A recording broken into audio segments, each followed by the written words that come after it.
नमस्कार, आप देख रहे हैं व्हाइट पेपर। मैं हूं आपके साथ आशा सरमाल। चलिए शुरुआत करते हैं व्हाइट पेपर की बड़ी खबर के साथ ही शुरुआत करते चले इस वक्त की बड़ी खबर।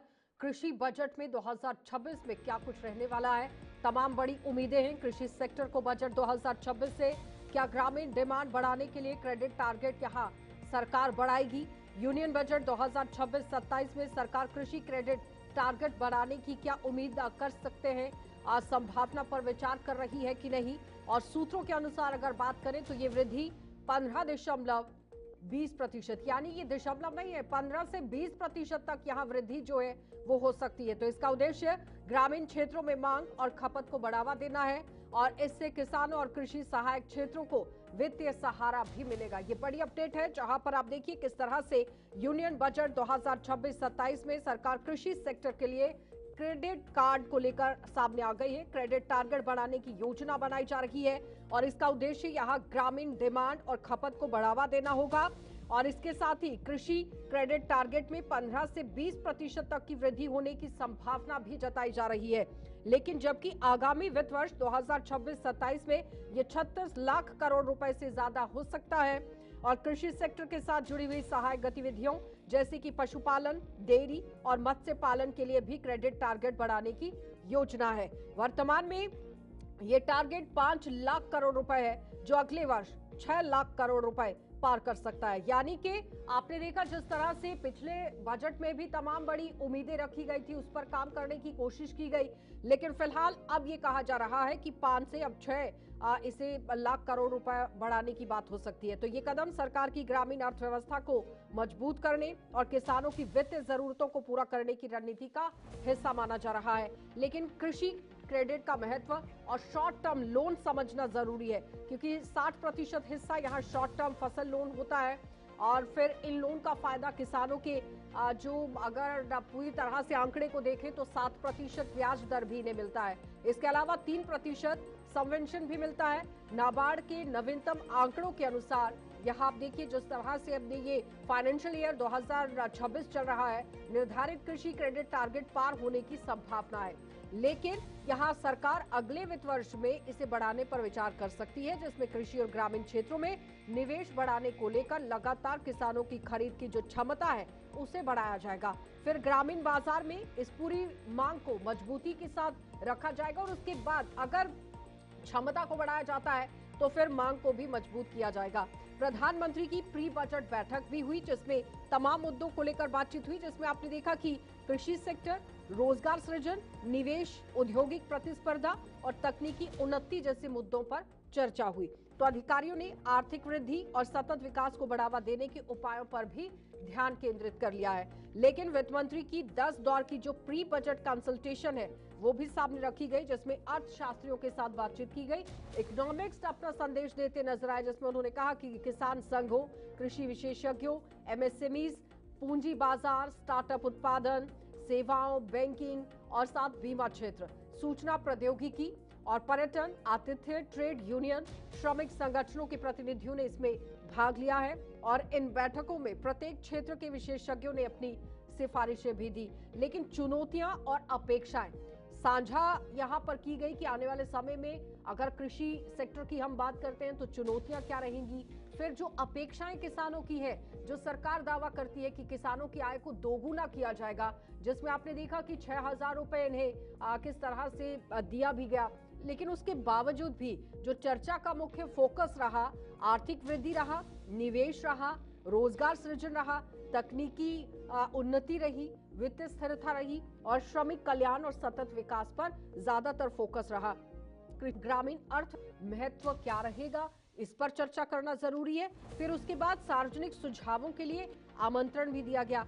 लेकिन फिलहाल आपको ये बताते चले कि पॉइंट्स निकाले गए थे कि आखिर कृषि बजट में क्या कुछ रहने वाला है। तो बुनियादी ढांचा और लॉजिस्टिक पर कंट्रोल तो नहीं किया जा सकता, लेकिन इसे बढ़ावे के लिए काम किया जा सकता है, इसे बढ़ाना चाहिए। यानी कि cold storage, warehousing, post harvest management और निवेश को बढ़ाया जा सकता है ताकि फसलों की जो 10 से 15% से रोका जा सके। क्योंकि सबसे बड़ा सवाल ये रहता है कि किसान ये कहता है कि वो अपनी फसल को मंडी तक पहुंचाता तो है, अपने खेत से मंडी तक पहुंचाता है, पहले तो बिचौलिए वहां पड़ जाते हैं, फिर जब मंडी तक पहुंचता है तो वहां देरी की वजह से फसल खराब भी हो जाती है।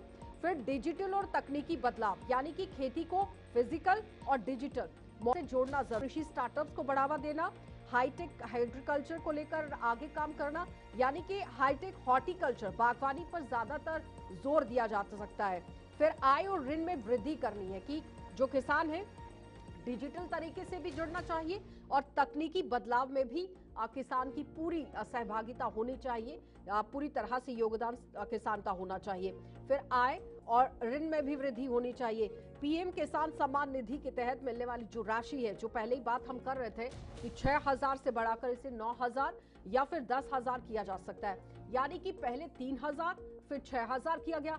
अब उम्मीद ये है कि इसे बढ़ाकर 9,000 किया जा सकता है और मैं भी यहाँ 10,000 पर भी चर्चा चल रही है। लेकिन इसके अलावा किसान क्रेडिट कार्ड जो कि केसीसी की जो सीमा है उसे बढ़ाने की भी उम्मीद है। फिर स्थायी कृषि है जो सस्टेनेबल एग्रीकल्चर है, यानी कि जलवायु अनुकूल, क्लाइमेट रेसिलिएंट और खेती और जैविक का खेती, यानी कि ऑर्गेनिक फार्मिंग की तरफ ज्यादातर किसान जा रहा है, तो बजट आवंटन में इस पर भी फोकस किया जा सकता है। और उसके बाद फसल विविधीकरण और दालें, यानी कि विशेष रूप से जो दालें हैं उनके साथ नाफेड है, एनसीसीएफ है, उसके द्वारा खरीद को और सुचारू बनाने पर फोकस किया जाएगा। अनुसंधान और विकास यानी R&D, कृषि उत्पादकता बढ़ाने के लिए आधुनिक शोध, बेहतर बीज और नई तकनीकों का खर्च ज्यादा हो सकता है। ये तमाम बड़े मुद्दे हैं जो कृषि सेक्टर को लेकर आगे बढ़ाने की कोशिश की जा सकती है। लेकिन बजट 2026 बहुत ही महत्वपूर्ण रहने वाला है, जिसकी नजर इस वक्त आप देखिए किस तरह से किसानों की भी टिकी हुई है और लगातार किसान चाहते हैं कि इसमें बढ़ोतरी की जाए। तो चलिए पैनल की ओर बढ़ जाते हैं। प्रोफेसर अरुण चौबे हैं हमारे साथ, राजनीतिक विशेषज्ञ हैं। बहुत बहुत स्वागत चौबे जी जुड़ने के लिए। पीयूष मिश्रा हमारे साथ जुड़ गए हैं, अर्थशास्त्री हैं, आपका भी बहुत बहुत स्वागत पीयूष जी। अरविंद शुक्ला हमारे साथ जुड़ गए हैं, वरिष्ठ पत्रकार हैं, आपका भी बहुत बहुत स्वागत जुड़ने के लिए अरविंद जी। सबसे पहले तो मैं पीयूष जी आप ही के पास आऊंगी। जिस तरह से हमने पहले भी चर्चा की थी हेल्थ बजट को लेकर कि बजट कैसा रहने वाला है, एजुकेशन बजट को लेकर, लेकिन आज हम बात कर रहे हैं कि किसानों के लिए बजट में क्या कुछ रहेगा। तमाम मैंने कुछ डिटेल्स सामने रखी जिसमें बुनियादी ढांचे को लेकर बात हुई, फिर ये कहा गया कि ऑर्गेनिक फार्मिंग की तरफ बढ़ावा दिया जा सकता है, डिजिटलीकरण को लेकर बात हो सकती है कि बजट में इस बार खास क्या होना चाहिए, किस तरह का बदलाव एग्रीकल्चर आप देखना चाहते हैं। देखिए आशा जी, थोड़ा कृषि स्ट्रक्चर इंफ्रास्ट्रक्चर के बारे में भी बात कर लेते हैं। इंडिया का, भारत का 46% वर्कफोर्स कृषि में अभी लगा हुआ है। एग्रीकल्चर सेक्टर जो है वो 20% कंट्रीब्यूट करता है इंडिया के जीडीपी का। बजट 2025 की बात करें तो इसको बोला गया था फर्स्ट इंजन ऑफ डेवलपमेंट, अगर है तो वो एग्रीकल्चर सेक्टर है। उसके अलावा लास्ट ईयर जो एलोकेशन था एग्रीकल्चर में वो 1,37,000 करोड़ था, जो कि सरप्राइजिंगली 3% कम था उस साल के एस्टिमेट का। उस साल का एग्रीकल्चर सेक्टर का एक्सपेंडिचर एक्सपेक्टेड था 1,41,000 करोड़, लेकिन बजट में एलोकेशन किया गया था 1,37,000 करोड़। वो थोड़ा सा एक निराशाजनक था। अब बात करते हैं कि इस बजट से हमें क्या उम्मीदें रहेंगी। देखिए, अगर आपने भी बात की थी कि केसीसी की लिमिट बढ़ाना चाह रहे हैं। किसान को अगर आप लोन देते हैं केसीसी तो वन टाइम इन्वेस्टमेंट कह के रह जाता है।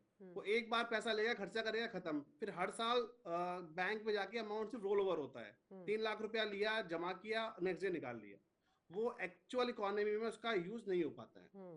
तो अगर हम किसान की एक्टिविटी की बात करें, सबसे पहला क्लाइमेट रेजिलेंट, ये बहुत ज्यादा जरूरी है, क्योंकि अभी हम देखते हैं कि कहीं पे बाढ़ है, कहीं पे सूखा चल रहा है, और अभी ऐसी कोई स्कीम नहीं है जो क्लाइमेट रेजिलेंट को किसानों को सपोर्ट करती रहती है। अप्रोक्सीमेटली मुझे लगता है 15,000 से 20,000 करोड़ रुपया यहाँ पे अलोकेट होना चाहिए। इसका मेजर काम होगा, एक तो जो सीड क्वालिटी है वो क्लाइमेट रेजिस्टेंस पे काम होना चाहिए, माइक्रो इरिगेशन, और तीसरा है कि सोलर। इंडिया में सोलर के लिए अपार संभावनाएं हैं। अगर सोलर को एग्रीकल्चर में मिक्स किया जाएगा तो इससे हमें बहुत अच्छे परिवर्तन देखने को मिल सकते हैं। नहीं, मुझे ये समझाइए ना कि केसीसी लोन को लेकर आपने बात की, आपको नहीं लगता है कि उससे फायदा हुआ, क्योंकि कम ब्याज दर रहा था, यहाँ 7% वार्षिक ब्याज दर था, समय पर लोन चुकाने पर 3% की छूट भी मिल रही थी, फिर उसके बाद आसान तेज प्रक्रिया थी, उच्च क्रेडिट सीमा थी, लचीलापन था, बीमा कवर था, लंबी अवधि थी। अगर आप धरातल पे जाके देखते हैं केसीसी में क्या होता है, आप जब भी किसान को केसीसी मिलता है वो 3 लाख रुपए का पूरा पूरा केसीसी या 5 लाख का केसीसी पूरा पूरा अवेल करता है। और फिर उसके बाद जब भी उसका रिन्यूअल आता है, अगर शॉर्ट क्रॉप है तो 1 साल में, लॉन्ग क्रॉप है तो 3 साल में, 3 साल बाद वो 3 लाख रुपया डालता है और नेक्स्ट ईयर निकाल लेता है। तो वो सिर्फ फर्स्ट ईयर में ही यूज हो पाता है उस पैसे का। उसके बाद वो पैसा सिर्फ बैंक में एक एडवांस के रूप में दिखाई देता है। क्योंकि मैं एक आरबीआई का लास्ट हम जाते हैं बैंक ऑडिट पे, बैंक ऑडिट करने के लिए एग्रीकल्चर ब्रांच में देखा जाता है कि अगर 30 तारीख को उसका रिन्यूअल ड्यू हो रहा है और 30 तारीख को पैसा डाल देंगे और 31 तारीख को पैसा निकाल दिया जाएगा। तो केसीसी की लिमिट बढ़ाने से सिर्फ फर्स्ट ईयर में अरविंद जी, इम्पैक्ट आता है, वो कह रहे बाकी हैं सालों में कि इम्पैक्ट उतना लिमिट नहीं आता बढ़ाने है। से कुछ नहीं होगा, धरातल पर कुछ नहीं है। और जो ये बड़ी बड़ी बातें हो रही हैं कि नहीं होता है। पीएम किसान सम्मान निधि के तहत जो 6,000 रुपया मिल रहा था, अब 26 में 9,000 या 10,000 हो सकता है। वो कह रहे हैं लिमिट को बढ़ाने की उम्मीद है, और ज्यादा बढ़नी चाहिए, फायदा तो मिला नहीं है। ये पीयूष जी फर्स्ट कह ईयर में रहे हैं। आएगा, थोड़ा डिमांड बढ़ जाएगा, इमीडिएट पुश मिल जाएगा, पर लॉन्ग टर्म सस्टेनेबल नहीं है। ठीक है दूसरी बात, एक चीज और भी है, आपने देखा होगा अरविंद इंडिया जी, ने बहुत ज्यादा हाईवेज बनाए हैं, ठीक है पीयूष जी। बहुत ज्यादा एग्रीकल्चर, जो हमारे पास एग्रीकल्चरेबल लैंड है उसका साइज डे बाय डे कम होता जा रहा है। जो हम रैपिड डेवलपमेंट की बात कर रहे हैं उससे काम कम हो रहा है। तो हमें क्या कर, हमें अपनी जो प्रोडक्टिविटी है उसको बढ़ाने पे काम करना चाहिए, क्योंकि जितने लैंड हमारे पास एग्रीकल्चर के लिए थी 10 साल पहले वो आज नहीं है। ठीक है और पॉपुलेशन बढ़ रही है। अरविंद जी, वो कह रहे हैं प्रोडक्टिविटी को बढ़ाने की बात होनी चाहिए, एग्रीकल्चर लैंड ज्यादातर कम हो रही है। और जी केसीसी पर भी देखिए, जवाब बहुत दीजिएगा। अच्छी वो कह बात रहे हैं पीयूष जी ने धरातल पर बताई है कुछ नहीं कि है। क्या होना चाहिए, एक आदर्शवादी व्यवस्था क्या हो सकती है, उसको उन्होंने बहुत अच्छी बातें रखी है। लेकिन देखिए, जो सरकार है वो सरकार कोई भी कदम उठाने से पहले अपने वोटर्स पे ध्यान दे। कोई भी कदम होता है, एक तो बेसिक जो इंफ्रास्ट्रक्चरल चीजें हैं, जो रियल कुछ चीजें की जाए, जिससे एक तो ये बात हो गई। दूसरी बात हो गई कि वो ऐसा क्या करे। तो मुझे लगता है कि जो किसान क्रेडिट कार्ड का अमाउंट 100% बढ़ेगा, और जो किसानों को पैसा देने की बात है वो भी 100% बढ़ेगा। क्योंकि सीधे तरीके से पैसा देने में, जो देखिए इस पे आरोप लगता रहा तमाम सरकारों पर, भाई पॉपुलिस्ट हो रहे हैं, लोक लुभावन चीजें दी जाती, लेकिन सभी सरकारों ने उसको किया और कर रही जैसे। तो ये चीजें तो निश्चित रूप से होंगी, और इसमें इसकी जो किसान की आमदनी को बढ़ाने के बारे में विचार किया जाएगा। और 3 लाख का विषय भी, चूंकि प्रैक्टिकली पीयूष जी उससे जुड़े हुए, तो उन्होंने कई प्रयोगात्मक चीजें बताई, वो अच्छी बात है। लेकिन कहीं ना कहीं उसके जो अर्थव्यवस्था में उसके पारिवारिक या उसके गृहस्थ या उसके एग्रीकल्चरल, कहीं कहीं वो जो पैसा है वो इन्फ्यूज होता है, वो जा है कैसे मैनेज कर करता है। बट एक ये सकारात्मक बात ये है कि पैसा उसके द्वारा अनयूज्ड नहीं होता है। जैसे बहुत सारे डिपार्टमेंट ऐसे हैं सरकार के ही, जहाँ पे बड़े बड़े एलोकेशन हैं वो रह जाते हैं, वो खर्च भी नहीं कर पाते हैं। तो सबसे बड़ी समस्या ये हो जाती है कि जिस अर्थव्यवस्था को बूस्ट करने के लिए पैसा इंजेक्ट किया जा रहा है, वो अगर ऐसे लेफ्ट ओवर हो जाए, छूट जाए और खर्च ही ना हो, सोसाइटी में आए ही ना, तो वो बड़ी प्रॉब्लम, मुझे लगता है कि पीयूष जी और अच्छे से बताएंगे, वो बड़ी प्रॉब्लम हो जाएगी। लेकिन चलिए, कम से कम लेकिन ये जो पैसा है वो मार्केट में अंदर जाता है, वो इंजेक्ट होता है, तो ये अच्छी बात है। और मुझे लगता है किसानों के लिए बहुत अच्छी और बड़ी बड़ी राहत की चीजें आएंगी, जिससे उनको सीधे लाभ हो, डायरेक्ट बेनिफिट हो। इसकी चीजें निश्चित रूप से आने वाली, क्योंकि किसान एक बहुत बड़ा मुद्दा वो कह रहे हैं कि हमेशा से ऐसी रहा चीजें है, आएंगी बजट में जिससे किसानों और को सीधा बहुत लाभ टेढ़ी हो, मेढ़ी बात नहीं आएगी, लेकिन उसमें एमएसएमई, पूंजी बाजार, स्टार्टअप, उत्पादन सेवाओं, बैंकिंग, बीमा क्षेत्र, सूचना प्रौद्योगिकी, तमाम तरह की चीजें आ जाती हैं। तो इन उस पर फोकस करना जरूरी रहता है, लेकिन क्या चुनौतियों के बीच में सरकार कितना खरा उतर पाएगी, ये भी तो सवाल है। सरकार की जो किसान क्रेडिट कार्ड की योजना, वह किसानों के बेहतर भविष्य के लिए, उनके कृषि के में एक बड़ी रकम 3 लाख रुपए जो होती है, जो न्यूनतम स्तर के जो किसान है, छोटे किसान, उनके लिए 3 लाख रुपए की धनराशि बहुत ही राहतकारी धनराशि, बहुत एक बड़ी अमाउंट है। क्योंकि सामान्य तौर पे किसान के पास कृषि के समय में उसके पास पैसे नहीं होते हैं कि वो उर्वरक के लिए, कीटनाशक के लिए या फिर कृषि के अन्य कार्यों के लिए वो पैसे यूज कर सकें। तो जो 3 लाख रुपए की राशि मिलती है, उसका वह समय समय पर उपयोग करके अपने कृषि को निश्चित तौर पे बेहतर करते हैं। और इसका सीधा सीधा संबंध उत्पादकता से जुड़ा हुआ है। अगर एक किस समय पे पैसे नहीं होंगे जिससे कि अपने खेती के लिए आवश्यक उपकरण न खरीद सके, आवश्यक जो है कीटनाशक उर्वरक न खरीद सके या अन्य भी चीजों की उपलब्धता न सुनिश्चित कर सके, तो उसका उत्पादन प्रभावित होता है।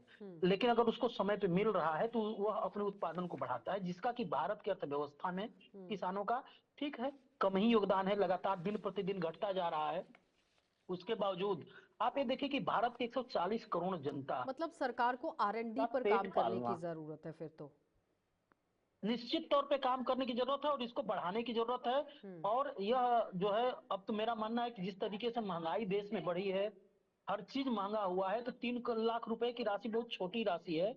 और किसान क्रेडिट कार्ड की सीमा कुछ शर्तों के तहत जो है बढ़ा के 5 से 6 लाख रुपए कम से कम होना चाहिए। हाँ, उनकी मॉनिटरिंग का जो सिस्टम है, जो कि पीयूष जी बता रहे थे, उसमें कुछ सुधार कर सकते हैं या उसको थोड़ा और प्रभावी कर सकते हैं। लेकिन मुझे और एक चीज और, जो किसान क्रेडिट कार्ड बनवाने में लाल फीताशाही बाधक बन रही है, स्पेशली बैंक मैनेजर और जो फील्ड ऑफिसर की, जो एग्रीकल्चर के फील्ड ऑफिसर इन बैंकों के नियुक्त होते हैं, इनके स्तर पे किसानों को बहुत ज्यादा परेशान किया जाता है केसीसी बनवाने में। प्रत्यक्ष तौर पे मैं आपको बता रहा हूँ, उसको उस हस्तक्षेप को कम करने की जरूरत है। दूसरी चीज, जो बैंक मैनेजर से लेके तमाम ऐसे अधिकारी हैं, ये इसका दुरुपयोग भी करते हैं। और मैं बहुत आपको बेबाक तौर पे कह रहा हूं कि कुल अमाउंट का 5% तक ये लोग ले लेते हैं पास करने में केसीसी। तो सरकार को एक ऐसी योजना बनानी चाहिए कि जो भी और लोग हैं, जो भी किसान योग्य है, जिसको कि उसके दायरे में आता है, उसको अगर इस व्यवस्था को खत्म औपचारिकताएं करना पूरी चाहिए। है तो फिर उसके बावजूद भी इस तरह से हो रहा है? आपके पास कोई एकदम प्रूफ है? कोई औपचारिकता नहीं, सब सारे, मैडम बिना प्रूफ के मैं नहीं कहता। और चूंकि गांव गिराव से हम लोग जुड़े हुए हैं, समाज के मिडिल क्लास और लोअर क्लास से डायरेक्ट जुड़े हैं हम लोग, तो ये चीजें मैं जो बता रहा हूँ बहुत ही, मुझे पता है कि बहुत गंभीर बात कर रहा हूँ, बहुत बड़ा आरोप है, लेकिन ये आरोप नहीं है, हकीकत है। और पीयूष जी बैंकिंग सेक्टर से हैं, इनके पीयूष पास जी, से सूचनाएं अब ये होंगी बताइए कि 100%। 2025-26 में जो कृषि और किसान कल्याण विभाग के लिए कुल बजट लाया गया था, जिसमें 1,27,290.16 करोड़ रुपए रखे गए थे, अब अनुमानित बजट आप किस तरह से देख रहे हैं कि कितना ऊपर लिया जा सकता है बजट को, और कितना लेना चाहिए इस वक्त परसेंटेज के हिसाब से बोलिएगा? अच्छा, करंट ईयर के हिसाब से मुझे, मेरा पर्सनल व्यक्तिगत मेरी राय है कि 12 से 15% बढ़ना चाहिए। 1,27,000 से 1,00,000 कृषि सेक्टर मिशन रह सकता है इस बजट में। और इसमें प्रॉब्लम क्या है, दो चीजें रह गई थी, मैं बताना चाहूंगा। एक बहुत ज्यादा समस्या है आजकल, सब लोग देखिए कि जो अफोर्ड कर सकते हैं वो ऑर्गेनिक खाने पे जा रहे हैं। हर व्यक्ति आज की तारीख में ऑर्गेनिक खाने पे पैसा नहीं खर्चा कर सकता। कीटनाशकों का उपयोग 20% कम करने का टारगेट इस बजट में होना चाहिए, और उसके लिए कोई स्कीम सरकार को ले जानी चाहिए। अच्छा, लेकिन मैं ये जानना चाहूंगी आपसे पीयूष जी कि कृषि का जो ग्रोथ है उसकी सब बनी हुई है, आपको नहीं लगता है कि थोड़ा जल्दी जल्दी उसमें काम करने की जरूरत है? क्योंकि रफ्तार जो अर्थव्यवस्था पकड़ रही है, तो कृषि सेक्टर में भी उस तरह से होना चाहिए। नहीं, कृषि सेक्टर में अगर आप देखेंगे, देखिए पिछले लगभग ये गवर्नमेंट अपना 2014 से बात करें 11 साल पूरा कर चुकी है। 11 साल में कृषि सेक्टर में इस गवर्नमेंट से काफी ज्यादा काम हुआ है। अगर आप बात करेंगे कोविड टाइम में किसान वर्ग ऐसा था जो शायद सबसे ज्यादा आराम जिसने टाइम निकाला, क्योंकि उसके पास घर में था, खाने की कोई समस्या नहीं थी, इसमें वो निर्भर नहीं था। आज के समय में किसानों के लिए बहुत अच्छे अच्छे काम हुए हैं, ऐसा नहीं है उनके लिए स्कीम में नहीं है। अब समस्या ये हो गई है कि जो जमीन है किसान के पास, वो परिवार में बढ़ते बढ़ते बढ़ते बहुत छोटे छोटे पैक्ट में आ गई। ठीक है, अगर आपके दादाजी के 4 बच्चे थे, फिर उनके 2 बच्चे हुए, ज्यादा जमीन नहीं है। मैंने वही बोला, एग्रीकल्चरेबल जो लैंड है हमारे पास वो मतलब बहुत हम कम ये है। कह सकते हैं तो कि बजट तो बढ़ा, हाई यील्ड्स, लेकिन असर सीमित हाँ हो बजट गया। बढ़ा है, असर सीमित हो गया। हाँ जिस तरह 24 में एलोकेशन करीब 1.26 लाख रुपए करोड़ रहा है, 26 लाख करोड़, जबकि 25 में ये बजट का अनुमान 1.22 लाख करोड़ रुपए रहा, जो कि ज्यादा था। इसके बावजूद भी जमीनी स्तर पर अगर प्रोडक्टिविटी और इनकम वैसी मजबूत नहीं दिखी, तो फिर परेशानी है कि नहीं? प्रॉब्लम क्या है अच्छा जी, उसमें कुछ चीजें ऐसी हैं जो हमारे हाथ पे नहीं होती, जिसके लिए गवर्नमेंट को काम करना पड़ेगा। पहला क्लाइमेट, तीसरा लॉ से न्यूज आती है कि टमाटर पंजाब हरियाणा में सड़कों पे मारा मारा फिर रहा है। किसान के पास इतना टमाटर पैदा हो गया है कि बेचने के लिए उसके पास कस्टमर नहीं है, क्योंकि हमारे पास स्टोरेज नहीं है। जब से रशिया यूक्रेन वॉर स्टार्ट हुआ है, अगर आपके पास अच्छी मात्रा में गेहूं व्हीट है तो आप बहुत अच्छा पैसा कमा सकते थे। गवर्नमेंट को व्हीट पे एक्सपोर्ट पे बैन लगाना पड़ा। प्लस प्रॉब्लम क्या है, हमारे पास प्रोडक्टिविटी नहीं है। जो व्हीट क्वालिटी का मध्य प्रदेश में पैदा होता है वो उत्तर प्रदेश में पैदा नहीं होता। जो जो यील्ड पंजाब में हरियाणा में है वो उत्तर प्रदेश बिहार में नहीं है। तो अगर जो हमारे यील्ड है, हाई यील्ड सीड्स का उपयोग होना चाहिए। अगर यील्ड को हम बढ़ाएंगे तभी हम कुछ कर पाएंगे एग्रीकल्चर ग्रोथ में, वरना अभी तो लैंड कम होती जा रही है, पॉपुलेशन मतलब बढ़ती जा रिसर्च रही और है। इनोवेशन पर फोकस करना जरूरी रहेगा, कुछ ऐसा कहना चाह रहे हैं? यस जी, कितना? बिल्कुल 0.7% बहुत है जीडीपी से? सिर्फ बहुत कम है, बहुत कितना कम होना है। चाहिए? आप एक बार अगर आप कंपेयर करेंगे, यूक्रेन बहुत छोटा सा कंट्री है, उसके पास कितना सा करता, फिर भी वो इतना वीट एक्सपोर्ट करता था। हम लोग तो कुछ कर ही नहीं पा रहे थे। मुझे लगता है कि इट मस्ट बी 1.5% के आसपास होना चाहिए, डबल करना पड़ेगा आर&डी में। और दूसरा, अब जितने स्टार्टअप्स मैंने देखे हैं, एग्रीकल्चर सेक्टर में स्टार्टअप्स की बहुत कमी है। अच्छा, एक और मैं आपसे जानना चाहूंगी, फिर मैं अरविंद जी के पास चलूंगी। मार्केट हेजिंग की अगर हम बात यहाँ करें, पे इतनी जल्दी नहीं मिलती है हमारे। मार्केट हेजिंग और ग्रामीण रोजगार, इस पर भी तो सरकार को आ रही हूँ। एक सेकेंड चौबे जी, जवाब दीजिएगा। पीयूष जी, मार्केट हेजिंग और ग्रामीण रोजगार को लेकर मैं बात कर रही हूँ। मैं सुन नहीं पाया, दोबारा बताएंगे? मार्केट हेजिंग और ग्रामीण रोजगार पर बात कर रही हूँ मैं, जो अच्छा, देखिए NCDEX। मार्केट समझ गया। मार्केटिंग हेजिंग अगर आप बात करेंगे तो शायद जो छोटे किसान है वो लोग तो नहीं कर पाते। जो लोग स्टोरेज करते हैं, जिनके पास जो हाई मात्रा में किसानों से बाई करते हैं, फिर उसको स्टोर करते हैं, होल्ड करते हैं, वो लोग अपना आज भी NCDEX पे जाके अपने आप को वहां से मार्केट को, अपने जो एग्रीकल्चर प्रोड्यूस है उसको हेज कर सकते हैं। बाई अप सेल करके उनका जो वेरिएशन है उससे बचा जा सकता है। ठीक है चौबे जी, आपने हाथ उठाया था, बोलिए जरा क्या बोलना चाह रहे हैं? अनम्यूट करिए। पीयूष जी का जो कहना था, बोलिए। हेलो, हाँ, आज आवाज आ रही? आवाज आ रही क्या? अभी आ रही है, बोलिए। कह रहा हूँ कि नहीं आ रही है आवाज। एग्रीकल्चर रिसर्च में ये ज्यादा प्रोडक्शन पैसा लगाना होता है। जरूरी है। जब तक रिसर्च नहीं होगी, हाँ, ऑर्गेनिक रिसर्च फार्मिंग में की पैसा जिस तरह लगाना, से बात हो रही है, फिर मंडियों तक सामान रिसर्च में पहुंचाने की पैसा बात। लगाना जरूरी है। और हाँ हाँ, बोलिए बोलिए। नहीं, रिसर्च में पैसा लगाना जरूरी है, और रिसर्च के साथ साथ जो है कृषि के लिए आवश्यक दशाओं का जो है उनमें विकास की जरूरत है, क्योंकि हमारी कृषि भी आज भी बड़ी संख्या में मानसून पर आधारित है। अगर समय पे बारिश हुई तो ठीक, अतिवृष्टि हो गई तो खराब, अल्प वृष्टि हुई तो बुरा। तो सबसे पहले कि मौसम पे जो हमारी निर्भरता पूर्ण है उसको और कम करना होगा, और उपकरण, हमें संसाधन, हमें उपकरण देने होंगे। दूसरी चीज, सरकारी मशीनरियों के माध्यम से जो समय पे नहरों का पानी छोड़ा जाना, या जो उर्वरक उपलब्ध कराए जाना, या अनेक प्रकार की जो संस्थाओं में सरकार, इन पे भी इनको किसानों को अधिक से अधिक सुविधाजनक उपलब्धता, सहज उपलब्धता करनी चाहिए। उसका बहुत जरूरी है। दूसरी चीज की किसानों के लिए जो कि 2014 के बाद ये सरकार बहुत बड़े लेवल पे पूरे देश भर में कोल्ड स्टोर बनाई है, लेकिन ये अभी भी पर्याप्त नहीं है। ठीक है, तो इस पे हमें क्रांतिकारी कदम उठाने की जरूरत है, ताकि हमें अपना इस प्रोडक्शन को स्टोरेज कर सके, FPO और को अपने प्रोडक्शन को बढ़ाने के लिए जो प्राइस आवश्यक रिस्क चीजें से हैं। बचाव करने के लिए मदद मिलेगी अगर ये तमाम स्टेप्स उठाए जाते हैं। अरविंद जी, एक आखिरी सवाल। जिस तरह से प्रधानमंत्री धन धान्य कृषि योजना, फिर दालों में आत्मनिर्भरता का मिशन, सब्जी फलों के लिए व्यापक कार्यक्रम, उत्पादकता के लिए मिशन, ये तमाम बड़ी योजनाएं चलाने की बात हुई थी। उच्च उपज वाले बीजों का राष्ट्रीय मिशन हुआ, फिर मखाना बोर्ड भी बनाया गया, जिसमें उदाहरण के तौर पर बिहार की अगर हम बात करते हैं तो जल्दी से। देखिए, एक तो मैं बात आप सभी को बताऊं कि एक समय ऐसा भी था हमारे देश में 1965 के आसपास में, उन्हें लगता है एकदम भूखमरी वाली पोजीशन थी। उस समय ऐसा था कि बिल्कुल उतना अनाज ही नहीं हो पाता था।